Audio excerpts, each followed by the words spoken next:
Yep, it's me again. I just thought I'd have a little bit of fun. I got my first one out.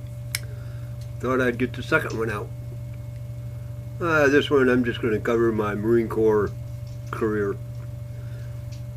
Back in 1970, I joined the Marine Corps. Didn't tell anybody I was going in. Went in though. Graduated Parris Island. It was alright. Went to Memphis, Tennessee. Went home, got married, high school sweetheart. And went back to Memphis. About a week after I got back to Memphis, my grandma Soper died, Hazel. Told you about that in the first video. So I couldn't go to the funeral. But I ended up going out to El Toro and decided that I wanted to go to Vietnam, just like I did when I went in. I thought the only way to do it was to learn the job. I learned the job.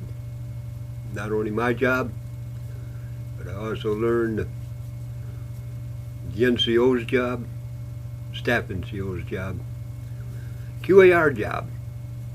That's quality assurance, QA.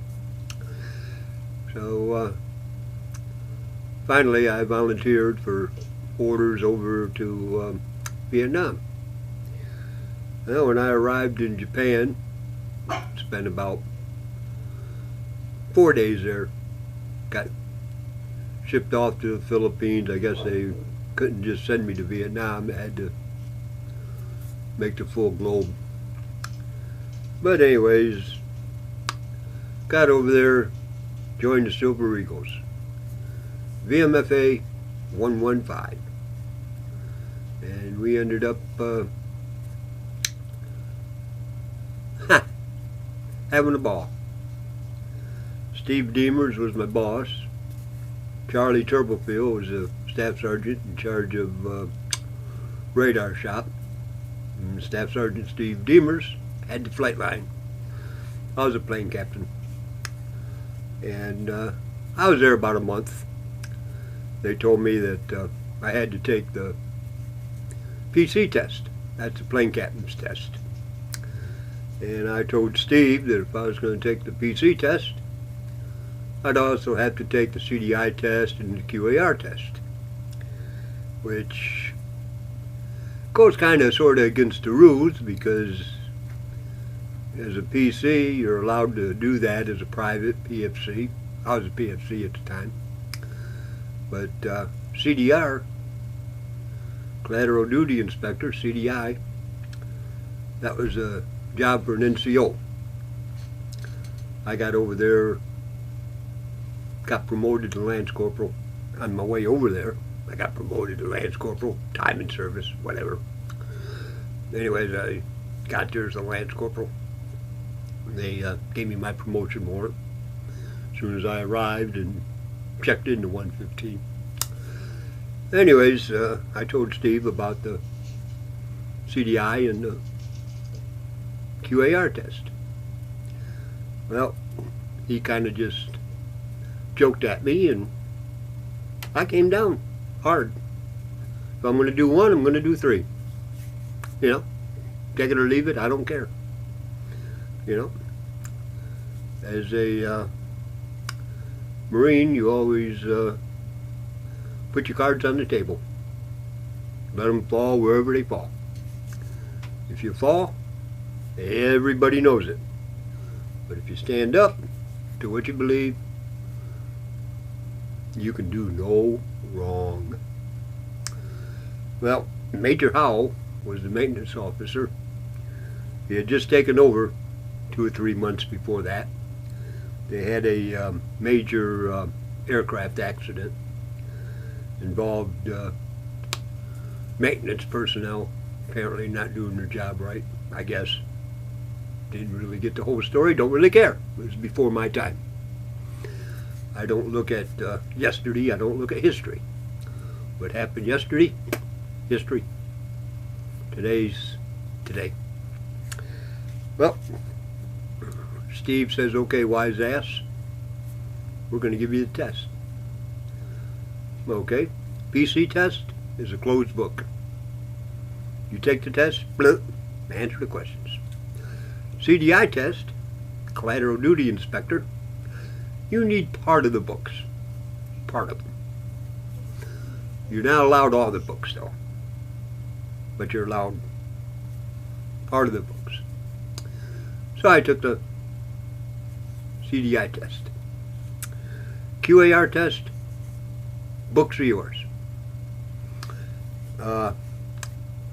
Passing is like everything else. You know, F stands for fail, flunky. P stands pass. Nothing in the middle. You either pass or you're a flunky.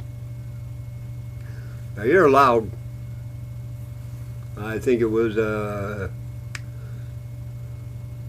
QAR test, you were allowed three errors. CDI test, you had to ace. PC test, had to ace. You know, if you miss one, you fail. Cut and dry. That was the ruse. And I thought they were pretty good. You know, personally. You know, you either got it or you don't have it. So, I took the test. All three of them. Took all three of the tests. Well, aced the first one. PC test. Aced the second one. CDI test. Third one question wrong. Well, they gave me my PC certificate, but they wouldn't give me my CDI. And I told Steve, this ain't right. If I took the test, I deserve to get my stamp. Got to be a corporal. Kiss my ass. Then promote me to corporal. I want to talk to somebody. So he took me upstairs to see the maintenance officer, Major Howell, who years later, General Howell. I guess they promoted him pretty quick. Well, got in front of Major Howell and he was showed the paperwork. Now they didn't tell me about the question I got wrong on the QAR test. They didn't tell me that. They just told me they wouldn't give me my CDI because I wasn't a corporal. So anyhow, the major looked at the paperwork and looked at me and he says, I see you aced the PC test. Yes, sir. And I also see that you aced the CDI test. I said, yes, sir, but that's the one that's the problem, because I'm not going to get a stamp. And he goes, well, not until we pin those corporal stripes on you. And we're looking into that now. I said, okay. And he goes, and I also see you missed a question on the QAR test. What?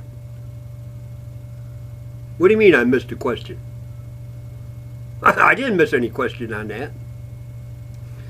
Well, the major just looked at me like, how dare you talk to a major like that? Well, he showed me the question that I missed. And I read the question. I said, the answer is in the 4790.2 Bravo. And he looked at me and he said, it's where? And I said, 4790.2 Bravo.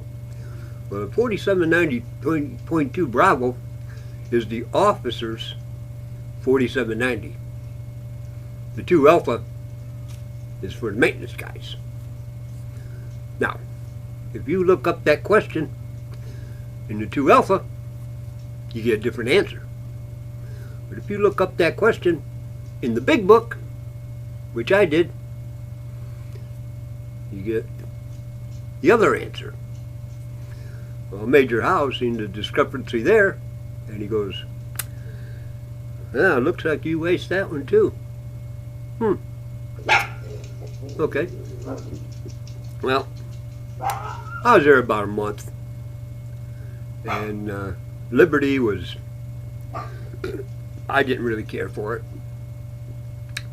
It cost me a couple of cigarettes to get my Mai Tai. I got a gallon of Mai Tai every morning out in the Red Label area. The locals furnished a gallon of Mai Tai, which is a pretty good alcoholic drink for 2 cigarettes. And the place, if you've seen the show MASH, MASH is just, that's how we live. About 24 people per hooch. 12 on days, 12 on nights. The guy that, where you slept at, as soon as you went to work, somebody else got right in your spot. And that was his spot for 12 hours. So, you know, I kind of like the movie MASH because it reminds me of Nam Phong, Thailand, which was out in the jungle. 99 degrees at night, 130, 135 during the day.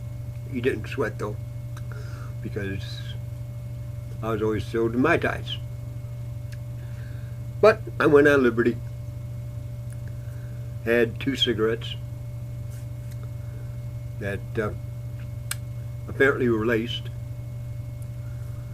and Staff Sergeant Avery, he was a staff sergeant in Ordnance, put me on the bus and sent me back.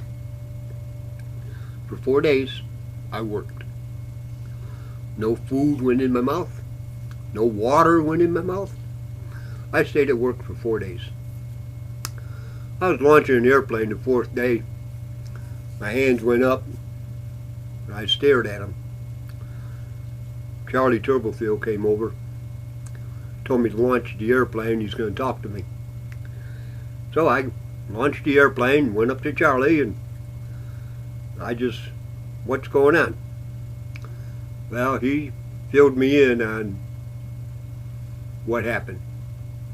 Apparently I got pretty well drugged out. The second day of my 4 days of not knowing what I was doing, they sent me to a meritorious promotion board because of the CDI test. And I later talked to Major DeJong. He was on the board.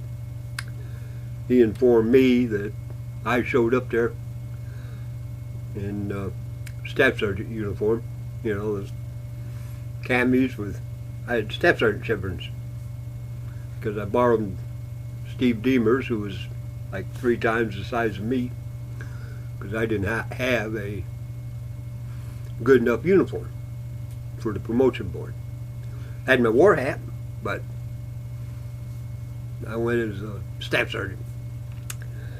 And I just looked at him and I went, hey, you got to be kidding me.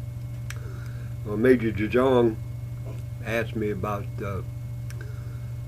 well, he told me what happened at the promotion board, that I confessed that I did drugs last night on Liberty. And then I said the word smoke as I was looking at everybody. And then next guy asked a question, and I answered it totally truthfully. I can't answer that question because right now I'm higher than a kite, and if I get another cigarette I might even want to get higher. All of a sudden I said the word fire. Top of my lungs bellowed the word fire, just like you're tall. Apparently, according to Major DeJong, the first question when I said smoke, apparently everybody was writing, and all I seen was smoke coming off their pens.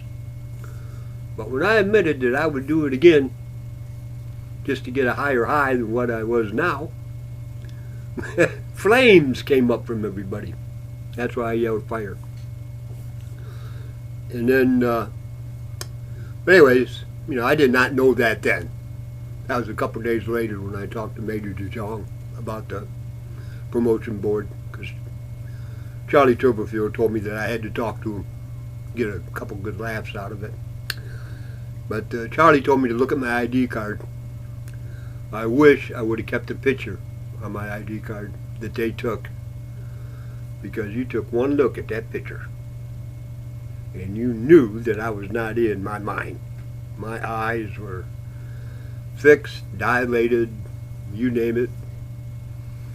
Everybody knew that I was higher than a kite. But I worked for 4 days before I came off that. And I got my CDI stamp. And I was also authorized QAR. So that started the avalanches of promotions. I made E6 and under 6. I was on my second tour overseas with the same squadron, BMFA 115, in 1975, 1976, bicentennial year. I knew that they were going to have a noteworthy inspection, because all the paperwork in the flight line had a Lance Corporal Taylor written on it. That eventually turned into Corporal Taylor written on it. In other words, they spent 4 years keeping my paperwork up to speed for their inspections. So I took the whole paperwork, everything, 4790, the whole bit, put it in the trash can, went to QA, reordered everything. Well, the maintenance officer called me into his office because he was told what I did. And I told the maintenance officer why I did it. I'm sorry. I don't live a lie. And, well, he accused me of lying. Told me to go to the trash and prove my statement. Okay, fine. So I went to the trash, got about 4 or 5 different items with my name on it, took it back and put it down his desk. He looked at it and he went, "You're correct in your decision, Sergeant Taylor. Thank you for doing that." "You're welcome, sir." I turned around and started to walk out. He popped up and he goes, "Sergeant Taylor." And I turned around and I said, "Yes, sir." He goes, "Aren't you going to take this stuff with you?" I looked at him and I went, "I threw it away once. Somebody called me a liar. I'm not going to throw it away the second time." And I walked out of his office. You know, call me brass balls, whatever, I don't care. You know, you don't question what's right. You don't. Well, the maintenance chief liked that response. He transferred me into maintenance control after I got the paperwork going, got things rolling paperwork-wise in the flight line. He transferred me into maintenance control. Never worked maintenance control in my life. Maintenance control is in charge of nine different shops. Metal shop, electric shop, radar. Now I knew about the systems because like I said before, I learned the airplane. I learned the F4, all the systems. And sure enough, he taught me quite well how to run a maintenance control. They had a thing called a star report. Well, we ended up going down to the Philippines, and I was in charge of the star report. That's a reporting system. You got to report on your 12 airplanes. Well, these 2 officers got themselves hacked up or killed or something over in Japan. Put the whole fleet on alert. And we had to report, you know, alert status, high alert. Well, my report said we didn't have any airplanes. And Iwakuni, we're down in the Philippines. Iwakuni, Colonel, General, whoever was in charge of the Star Report, didn't see my sense of humor at all, saying that we didn't have any airplanes, and knowing full well that I got to report 12 airplanes. And we're supposed to have at least 6 of them totally RFI. You know? It's a full mission capable, FMI. Or PMI, partial mission capable. PMC, that's what it was, PMC. You had full mission capability, FMC, and then you had PMC. And then you had NORS, not operational ready supply. Well, we had a lieutenant in charge of maintenance control. He decided he's going to start doing the Star Report. Now, that Star Report's got to be turned in by midnight. There's curfew in the Philippines. So he took himself off. He had to work days, come in about 11 o'clock at night, do the Star Report, and call it in. Well, I get a phone call about 3:30 in the morning from Iwakuni. Apparently this lieutenant, who also teaches math at a college level, reported 37 airplanes. Now, you're only supposed to report 12, but he reported 37 airplanes. And they wanted me to correct it, and I refused to. That Star Report is not my job. Captain, you're going to have to wait till morning and talk to the major. So I just hung up the phone.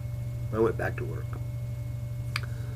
Well, next morning I was telling the boss about that phone call. Naturally, he told me to stick around. Major Forney was the maintenance officer. Naturally, about an hour in the day shift, Major Forney called over wanting to see Taylor. So I go over and see Major Forney. Major Forney started reading me the Riot Act. I folded my hands. Did not stand at attention, just folded my hands, folded my arms, which is something you don't do in the Marine Corps. Major Forney stopped, asked me what the problem was. And I said, you got to talk to the LT. That Star Report was taken away from me, given to him.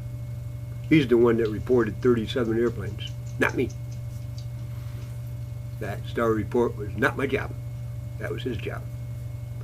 And I got a phone call at 3 o'clock in the morning, and I hung up on the fool, letting him know that it's not my job. You know, that's the LT's job. He had the BOQ's phone number. He could have called the LT up at the BOQ. You know? I don't see the problem there. Well, nothing happened really. That night, when the LT came in, him and I talked. Come to find out, he did get a phone call at 4 o'clock in the morning. But he just changed the numbers that was in his head to make the Star Report look good. You know, even though it was nothing but a lie. But anyways, you know, no big deal. Not to me. Well, I got orders. I was going to go and become a DI. Paris Island, South Carolina. So I started running, because I know that DIs, all they do is run in their boots. So I had about 2 months left, so I started running. And I got pretty good at it, I guess. Eventually I was doing 5 miles a day, 13.5 miles on Saturday.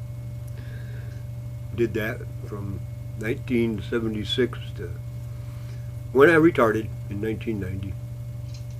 Got about 9-10 marathons under my belt, no big deal. But technically, I graduated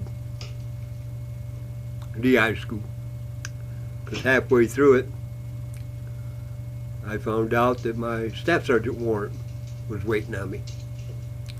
But the gunny that was in charge of me didn't want to give it to me because he didn't like me.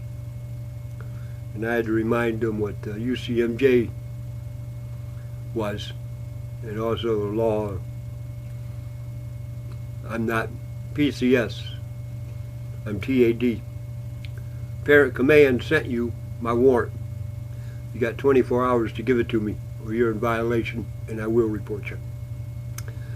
So they had a little special thing, and I got promoted to staff sergeant. Now, went through rest of DI school, and then it came time for graduation. What they do at DI school is they put you out on the street for 2 days, get your feet wet, show you what the job is. And your instructions is, don't touch a recruit, just watch. Don't do anything, because a recruit can bring charges against you. And in the 2nd Battalion, $50 per allegation, taken out of your pay, until you prove yourself innocent on your time. Okay, no big deal. I went out for those 2 days and watched. Didn't talk to nobody, just watched. I get back to DI school, and I find out I got 3 allegations. I was told by the major, go to dispersing, sign over $150 in my next pay. Do what?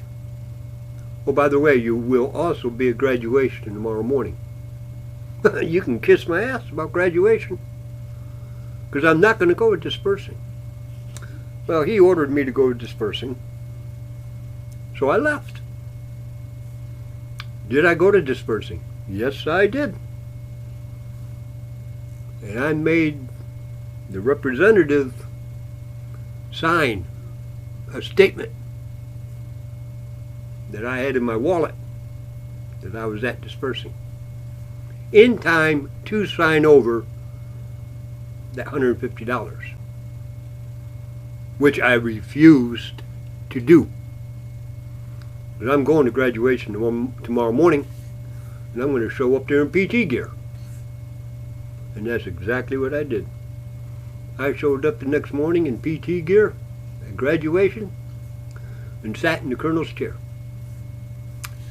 When the major showed up, he looked at me in PT gear. I think he got upset and informed me that I'm not going to graduate, that I'm going back to the fleet. Fantastic. That's just what I want. Back to the fleet. Well, I went back to the fleet. I went back MCAS. So, and I stayed there and had fun for 2 or 3 years, and then we had a change of command. Now, back earlier in my career, in '73, when I was a corporal, we had a captain that wanted to disobey plane captain signals, which could have resulted in injury of 4 men. So I sent in an anti-mouse. An anti-mouse is a way of reporting stuff to the safety center, and you sign your name to it. Well, you don't have to sign your name to it, you just fill it out and send it in. But I signed my name and 2686508. That was my military number. I was the last one to get it. 2686508. And I mailed it in. 3 days later, safety center arrived at the squadron and took that captain and took away his flying privileges and scheduled him for a complete NATOPS reevaluation. So, that's good. Well, here it is years later. I got 2 years left before I pretend I'm retarded. And who comes to the squadron? Lieutenant Colonel Hatchett. The same man that I had to strip of flying privileges, complete NATOPS reevaluation. He takes over the squadron. We're called in for staff call. Staff call is when you stand up and you tell the new CO name, rank, service number, what you do in the squadron. Well, at that time I was the old saw. I'm the guy that showed up for inspection, my jacket thrown over my back. And I'd wait until they get done with the yo-yo thing, and then I'd find my spot and do the inspection and get out of town. Never flunked an inspection. Never did. Always got an ace, always got an outstanding, pure Marine Corps. Either you flunk or you pass. I passed everything I did because I had the world right there. I was Antichrist. I had the world in the palm of my hand. Anyway, he's already told 2 or 3 people, because I was sitting in the back, not to have their might as well go home and pack your bags. Well, when it got to be my turn, I didn't even stand up. I put my hands on my knees and started to stand up. Hatchet popped up and went, "Taylor, your trash better be outside." Well, I finished standing up, and this is something, again, that you do not do. I stood up, and I went, "If my trash is outside, my ass is with it." Well, I walked out of staff call and slammed the door behind me. And I went back to work. Well, about an hour later, Sergeant Major comes over, looks at me and goes, "I'm glad you're here, Gene." "Why's that?" "Court martial." "What?" "If you would have went home, I was to make out court martial against you." "Oh, really?" "Oh, it looks like we're going to have fun with this guy." "Oh, what an asshole." "Okay, no problem." Well, I know some people, so I went to group, find out who's who in Marine Corps history. Good friend of mine I grew up with, him as an officer, me as a enlisted. Last time I served with him, he was a major. Called him Major Anus. His real name is Enos, E-N-U-S. Gotta call him Anus, because I knew Second Lieutenant Anus, and then I knew Lieutenant Anus, and then Captain, and now Major Anus. So I find out that he's going through the War College at Quantico. So I get the number, Quantico War College. Called up, pretended that I was somebody that was looking for my long lost brother, and I needed his home phone number. Well, like any sob story, if you make it good enough, they give you the home phone number without going through the phone book or dictionary or however else you can get a phone book. So I left and went home, called the number. His wife Margaret answered the phone. I told Margaret who I was. She remembered me, and she started laughing. "You used to call him Major Anus." And I said, "That's right." "Well, you're going to have to call him Full Bird Colonel Anus now." "What? They promoted that fool?" "Yes, they did, twice. Once to Lieutenant Colonel and then Full Bird Colonel." "Wow." we're talking a heavy hitter here. Could you have him call me when he gets home? Sure it will. Well, about an hour later, about 8 o'clock at night, I get a phone call. Come to find out, Colonel Anus has got a problem with Lieutenant Colonel Nut. So he says, you're going to be home in about an hour? And I says, I'm here. So he went and took care of some business. And I get a phone call. Him and his best friend, just so happens to be in charge of the orders department, tells me that I can go to Hawaii for my last 2 years. I can come here to Yuma for my last 2 years. Or I can go down and visit the ducks for my last 2 years. And I'm going, hey, I'm not going to split my family for 2 years after I bought this house in Beaufort. Send me to the ducks. So the colonel says, okay, your orders are taken care of, and you're already UA. You're AWOL. A couple weeks AWOL. But we'll take care of that here. I'm AWOL? Don't worry about it, Gene. We'll take care of it here. Okay. You'll get your orders tomorrow morning first thing. Okay. So I go to work the next morning. Sergeant Major's in the parking lot as I drive up. And he is pissed. Because he was ordered to wait for me and to physically take me to the CO. The CO accused me of calling CMC. I did not call CMC. I did not call CMC. He called me a liar. I said, no, sir. I did not call CMC. We have orders here, and you're already UA. You're supposed to have been down there to the Navy 2 weeks ago. You were supposed to have been discharged out of here before I took command.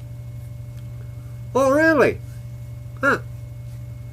Well, somebody screwed up somewhere. But I'm not UA. I mean, I'm still here. Well, I checked out that base that day. I was all checked out. I get down there to Jacksonville, Florida. New set of orders were mailed to me with all the endorsements. So the orders that the skipper gave me, I just wadded, trashed it, took down the orders that came in the mail, the current ones, you know. So I had plenty of time to get down there to Jacksonville, Florida. Well, the Navy, never have I gotten in so much hot water in the Marine Corps as I did with the Navy. I can go on forever and ever and ever and ever telling you about the fun times I had with the ducks. We had a white inspection one time. The squadron I was with was the training command. So you're talking, about 1,000 men being inspected one time. So the ranks I was in was the officer and the senior enlisted. So you're talking, probably 20 long, 20 deep. You know, almost a Marine Corps squadron, just with officers and senior enlisted. I'm in the back with the Marine Corps. This master sergeant standing next to me. Him and I's already had words, because he grew up there at Jacksonville working with the Navy.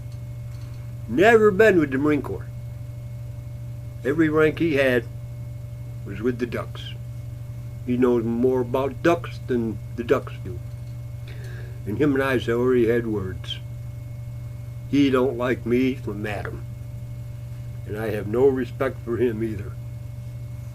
You know, I wanted to counsel this one girl, and he wanted to know how does it feel to have an officer's cock shoved in your pussy. And I went, excuse me? I went straight to the Sergeant Major. Base Sergeant Major. Told the Base Sergeant Major what just happened. Base Sergeant Major came down, had a talk with him. You know, you don't talk to females like that. Sure, I might have fun with females. I did all the time. Picked on them, left and right. Staff Sergeant Moss, prime example. In Beaufort, we get back from overseas, and Staff Sergeant Moss is redhead. We had a few incidences overseas that kind of stirred the pot. She tried to get me in trouble over there for sexual harassment 4 or 5 times, which never amounted to a hill of beans. But we arrived in Beaufort about the time that that Marine captain had that little lesbian affair thing with the enlisted girl. So I popped up with a joke, and everybody told me to tell Moss at the first maintenance meeting. First maintenance meeting, you got the CEO, XO, Sergeant Major, all the heavies from the shops are in here. And then there's Moss and me. So I tell Moss to joke. You know what that went to, you know, we had 4 days off. You know, 96, when we got back from overseas. And I told her during that 96, I went to Paris Island, and here's this red rope around this girl. And I'm kind of curious what that represents. Well, she looked at me and she goes, you know good and well what that represents. And I said, well, I might have my version of it, but what's yours? And she goes, you know that's the symbol for a drill instructor. Oh. Gee, I thought it was something else. She asked. I want to make that clear. She asked. She asked me, well, what did you think it was? And I looked at her, and I went, the heterosexuals, the few and the proud. She looked at me and started laughing. And she popped up and she goes, I'm going to have to remember that one, Gunny, because that is a good joke. And everybody was laughing. Everybody started laughing. And then she made a mistake. She goes, but you know what the truth is about that red rope? And I said, what's that? And she goes, I hated it. Every chance I had, I would rip that thing off. Well, just like I did overseas, I did it again.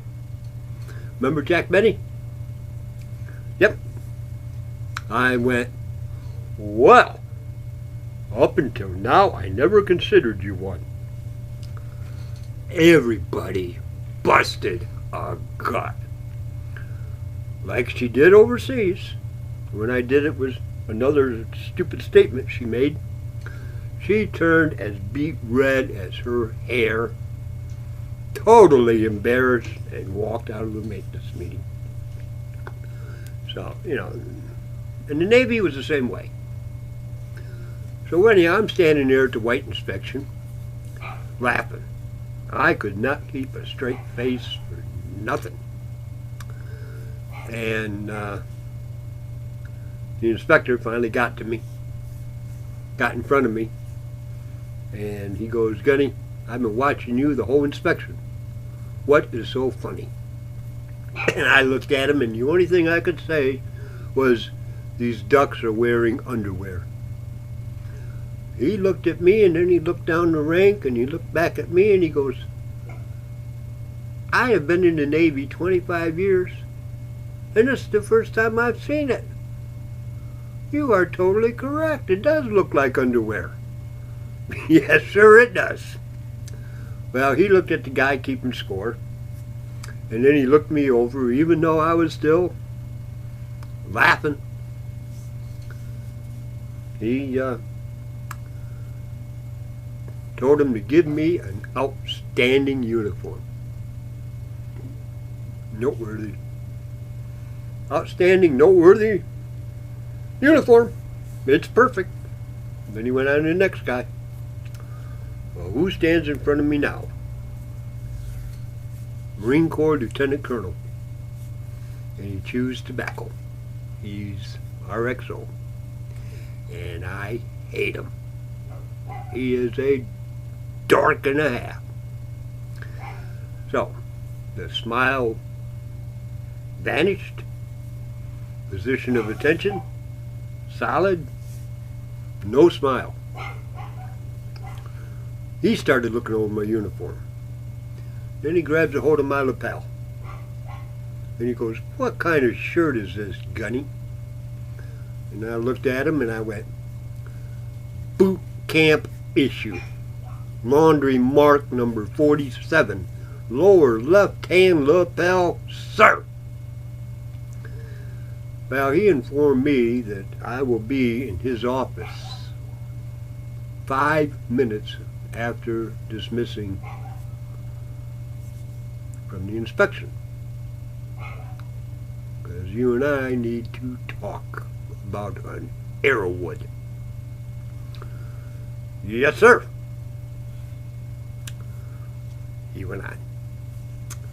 Well, after the inspection, sure enough, I went upstairs.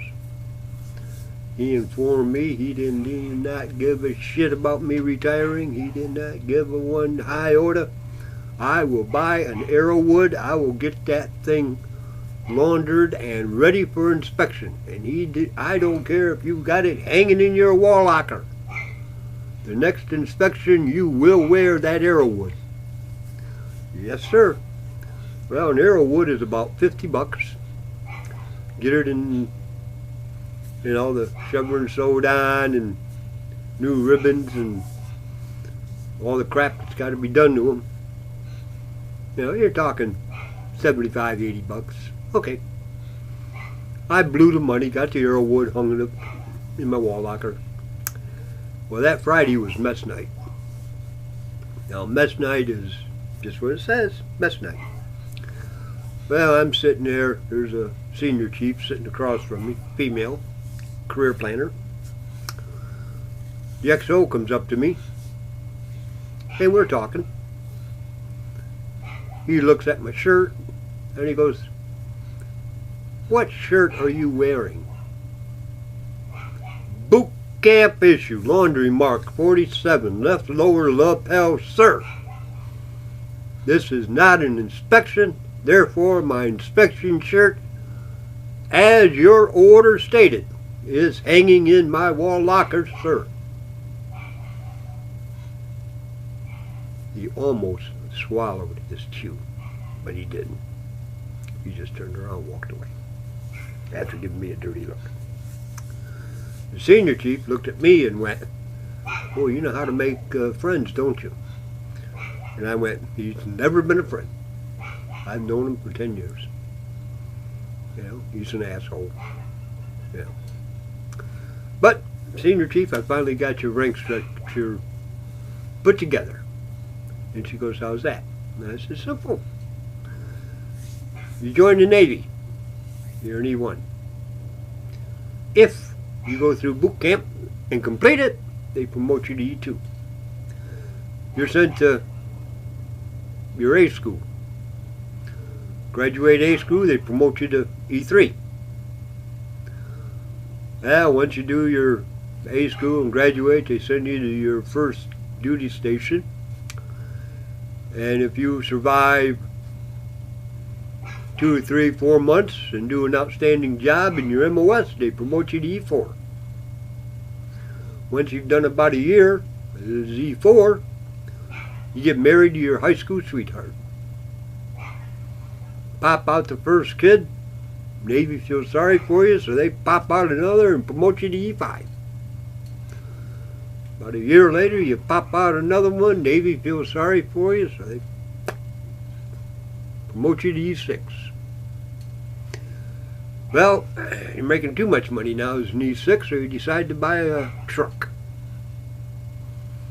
So, buying the truck, boom, promote you to E7. Well, now you got to buy a boat. So you buy a sailboat. Okay, boom, promote you to E8. Now you're in E8. And you got 20 years in. Wife knows that she can take you to court and get half of it. So she does that. She takes you to court, takes half of it. And kids are now in college. Both of them are over 18. So there's no child support. You only lose half your income. So you sell the boat because you can't make payments on it, and the truck's paid for. Luckily, she lets you keep the truck. So, divorce is final, kids are there, but you're just making ends meet. But you go back to work. All of a sudden, you fall in love again. So you get married.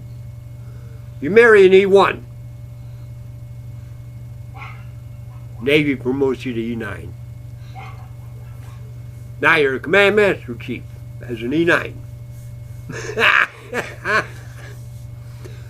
day I was checking in, I told this girl that American flag goes on the flagpole, not across your ass. Go back to the barracks and change your underwear. I want to see the American flag on the flagpole, not across your ass. And I checked in. Next place I went, Command Master Chief wants to see you, Gunny. Okay, no, he says CMC wants to see you, Gunny. CMC? What's the Commandant Marine Corps want to see me? Oh, no, that's Navy talk. Command Master Chief. He's like the Sergeant Major. Oh, okay. I didn't know what he wanted to see me for. So I go down and I see the Command Master Chief. Well, it seems like the girl that I told to put the flag back on the flagpole and off her ass was his wife, an E1. And he's an E9, Command Master Chief. And he wants me to apologize? Bullshit! I turned around and walked out. I'm not apologizing for that. She better tell his wife what the rules and regulations for the Navy is, you know?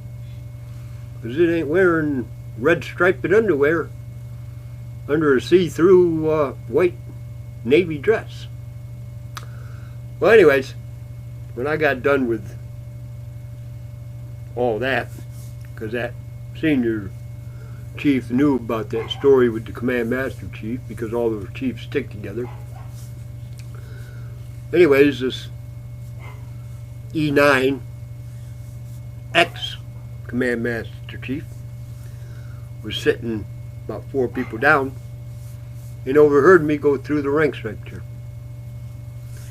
Stands up, comes behind her, and says, I got to see CMC first thing Monday morning because he's leveling charges against me for going through his service record book.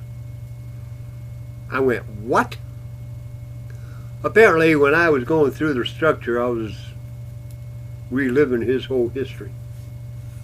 He did exactly what I said he did, going through the rank. And I was just making it up. So Monday morning, I go down to, sure enough, I'm called Command Master Chief. So I go down to the Command Master Chief, and sure enough, I'm there. Well, the senior chief, the girl I was talking to, she comes down. And she literally got me out of the frying pan and onto normal ground. because she said that with my tone and the way I was laughing, I was making stuff up as I was going.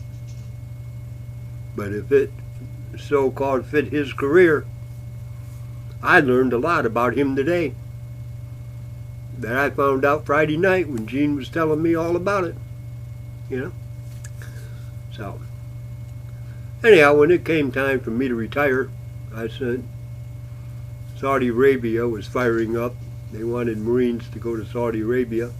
So I sent a message without telling the Navy in the Marine Corps system, send me to Saudi. Marine Corps came back and said in order for them to send me to Saudi, they'd have to replace me, and they weren't going to do that. So I said, okay, you're not going to do that, then I'm out of here. So I submitted my package, and I'm going to retire. So I counted my days back and found out exactly the day that I was going to retire, and I didn't tell the Navy. They ain't got no reason to know. That's Marine Corps business, not their business. Well, the day came. I went out for a foreign object damage walk. It's done every morning. Came in, went straight to admin. Checkout sheet. What? Checkout sheet. Got my checkout sheet. Boom. I was checked out that day. Everything done. Next morning, I'm in the barracks. And because Pam and one or two, both of the kids were going to come down about 2 o'clock and pick me up. And this is about 8 o'clock in the morning. I'm watching TV, having a cup of coffee and blue jeans and a shirt. Just waiting for my ride to go home and get a decent ID card, retarded ID card. And the phone rings. The duty asked me, told me that the phone was for me. Well, it turns out to be the CO's secretary, who's a civilian. They got civilians working in that squadron. Well, it seems like the CO found out that I'm leaving, and he wants to talk to me. So I said, okay, yeah, I'll be over. So I went over. Had to show my security badge to get through the gate, which I kept, because I was going to go over and see Bev and a couple other people before I left. So I kept it. I went over, went upstairs, and the secretary looked at me and said that the CO is not going to see me unless I'm properly dressed. I looked down at myself and I went, yes, I'm properly dressed. But if he wants to see me naked, I started unbuttoning my shirt. Well, she got hostile, told me to leave. Okay. I went downstairs, got a cup of coffee, had a couple of cigarettes, and saying goodbye to people that I spent the last 2 years with. And I go through the gate. Gate guard said, no, Gunny, you gotta go back upstairs. CO wants to see you. What? CO wants to see you. That's bull. Nope, CO wants to see you. Okay. So I went back upstairs. As soon as the secretary saw me, she just pointed to the CO's door.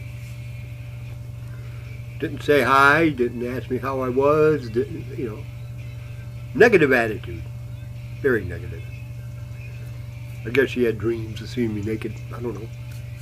Anyways, I walked in, opened up the CO's door.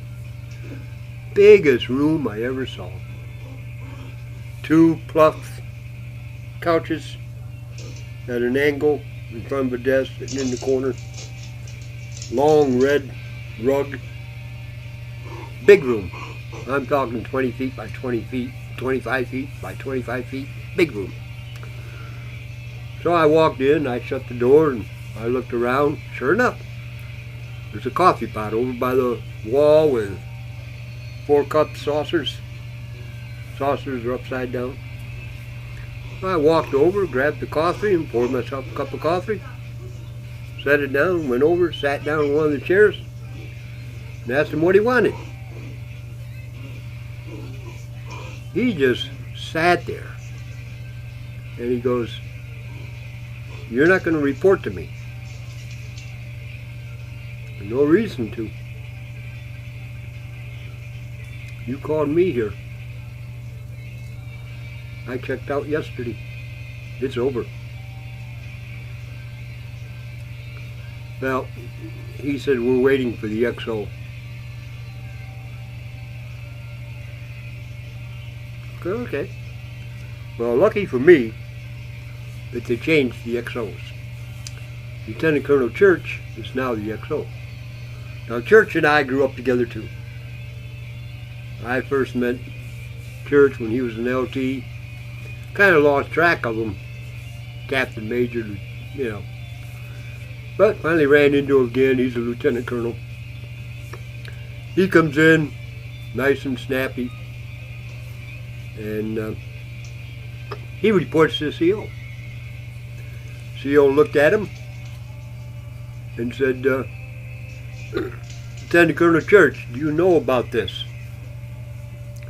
Well, Colonel Church looked down at me. I'm sitting there with my coffee. I took a little swig of coffee and looked at him. Colonel Church looked at me and kind of got that puzzled look on his face. So I kind of whispered to him, "FTS."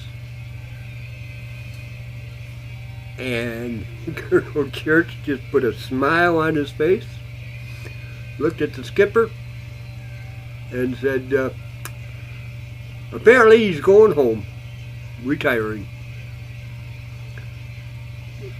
And skipper just looked at Colonel Church and went, "What?" And Colonel Church said this to him, "Gene, as long as I've known him, has made a statement, nobody knew me when I came in, and nobody's going to know me when I go home." And apparently that's exactly what he's doing.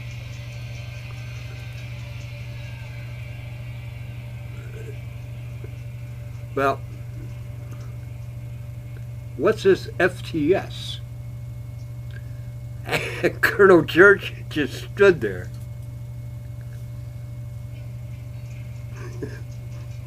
And I started laughing. And I looked at Colonel Church and I went, "You want me to answer that?" And Colonel Church just kind of nodded. "Yeah." "Ready, skipper?" "Fuck the suck. I'm out of here." I finished my cup of coffee. Well, the skipper told Lieutenant Colonel Church that he was excused. So Colonel Church shook my hand and he goes, "Gene, I hope I didn't ruin your retirement." I said, "No, sir, you did not. In fact, I'm glad you stopped in," and shook my hand. "I'm proud of shaking yours. And have a good flight. I noticed you're on the flight schedule today." "Yep, sure am. Gene, bye, bye." And he was going out of the office. Skipper asked me if I could stick around for a little bit and talk to him, because he has heard some discouraging things about me. And I looked at him and I went, "Oh, you must be talking about the Navy. About some command master chiefs, one that I'm accused of going through his record book. Another one, when I first checked in here, his wife was wearing the American flag on her butt. Is that what we're talking about, skipper?" I'll put it bluntly, yes. And also about you and the maintenance officer. Well, sir, I tell it like it is. And he says, "Well, is there anything that you have against me?" And I looked at him and I says, No, sir, I just got you pegged as a man that goes along with the program. Doesn't really see what he's looking at. And that skipper looked at me and went, "Excuse me?" And I said, "You're about ready to go into a court-martial. There's a senior chief, Filipino guy, working in maintenance control downstairs. He's up for master chief. But they're charging him court-martial. And you're going to be on the court-martial board." And Master Chief Trotta, Lieutenant, oh geez, I can't even remember the guy's name. But anyways, I named off 2 Master Chiefs and 2 lieutenants that were, did some paperwork to make the senior chief look bad against the airplanes, which is critical flight. So they ran the flagpole up to court-martial him because he's a Filipino, not American. Even though the agreement between the United States and the Philippines, he made it all the way up to senior chief, but the people in that training command didn't want him to go to master chief. And Skipper and I talked about that good 5-10 minutes. And he took notes. And we talked about the chief's mess, and he took notes. And we talked about some other items, took notes and took notes and took notes. I had to make out a statement one time for a major, the assistant maintenance officer.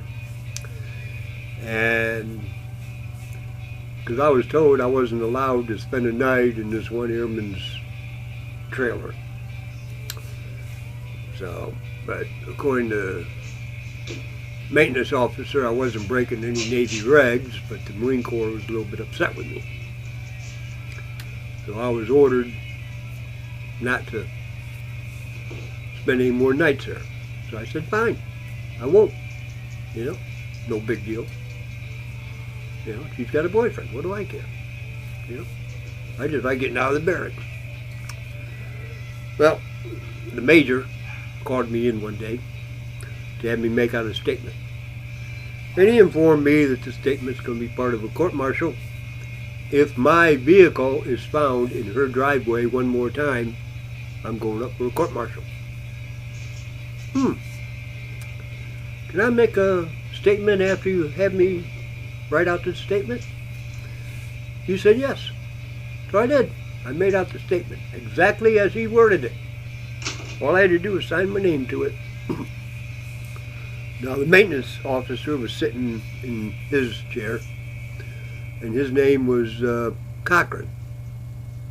And I loved the guy. His wife and I would swap recipes.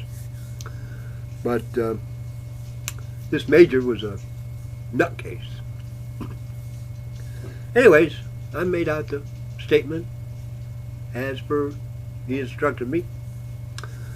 And when we got done, I looked at him and I said, well, sir, it looks like there's going to be 2 questions. Do you mind if I ask both questions? No. As long as you sign it and give it to me, it's going to go for your court-martial. If your vehicle is parked one more time in her driveway. I said, okay. It says here in the first line, I will resolve all personal contact from Airman Showman. Are we talking fucking? He just looked at me. And I went, well, apparently you are talking about fucking. Well, here's my second question. As a gunnery sergeant in the Marine Corps, I'm supposed to know everything about my troops. Their ins, their outs, what they own, what they got. I'm supposed to know about their wives and their kids. In other words, I'm part of their leader. I'm supposed to know everything about them. And if I'm wrong, sir, you're going to have to correct me. But as a major in the Marine Corps, especially your position as assistant maintenance officer, you're supposed to know your staff NCOs and everything about them. Or am I talking non-Marine Corps? Well, he looked at me and you know very well what the Marine Corps policy is. And I says, yes, sir. I sure do. I just hope you do. What do you mean by that, Gunny? Sir, if you know me, what vehicle do I have here that I park in her driveway? Because everybody down here knows that my vehicle is up in Beaufort, South Carolina, and what I have down here is a 12-speed bicycle. And I think there's a big difference between a 12-speed bicycle and a vehicle. Well, the major looked at that statement that I just made out, and he goes, well, that kind of makes that statement kind of ridiculous, don't it? And I said, no, sir, it does not. But it sure makes that asshole that had me fill it out look like a fool. He looked at me and he goes, Gunny, you're on the verge of being disrespectful. And I took that thing and I ripped it up. And I said, no, sir. I've already crossed that line. I am being disrespectful and you are an asshole. I turned around and walked out. Well, I got called upstairs to the XO's office. Lieutenant Colonel Church. Church and I talked. Major came in. Colonel Church ordered the major to apologize to me. Because I was right. And the information that that major got was wrong by this captain. This other Marine Corps captain. So, but that happened about 4 months before I retired. But anyways, you know, that's the fun that I had being with the Navy. Well, a good friend of mine, well, yeah, I had a friend in the Navy, Ray Clay. He retired in March after I did. I retired December. He retired in March. Well, I went down because I wanted to make sure I was there to watch him walk the red carpet with the bullets and the whistles and the bugles and all that crap. So I'm sitting down there and this Master Chief comes up to me, the Filipino. Comes up to me and he goes, Gene, I owe you my life. And I looked at him and I said, no, sir. I owe you my respect. And I do respect you as we were shaking hands. You know, he was a good guy. Fantastic. Got all the respect in the world for him. Well, Skipper came over, asked me if I'd stop in his office. He wanted to talk to me. I said, sure, I can stop there. Is there coffee up there? And he just started laughing. He goes, there'll be a fresh pot. Right after this, there'll be a fresh pot up there. And I said, okay, I'll be up right after this. He goes over and apparently makes a phone call to the secretary to make sure that there's a fresh pot of coffee up there. Because the ceremony only takes about 25 minutes. But it brings out everybody. A formation. You got your officer and the seniors, and there's about 200 of them and about 500 troops just to watch one guy walk the biggest waste of money that there is, you know. But Ray, retarded. So, anyway, you know, long story short, I loved it and I miss it. Missed the hell out of it. Wish I could go back in. So, but anyways, That's my Marine Corps career. So, anyways, I'm going to have fun posting this like I posted the other one. And see what kind of trouble I can get in for this one. I love this thing. Anyway, we'll see what happens. So, have a beautiful week. Bye.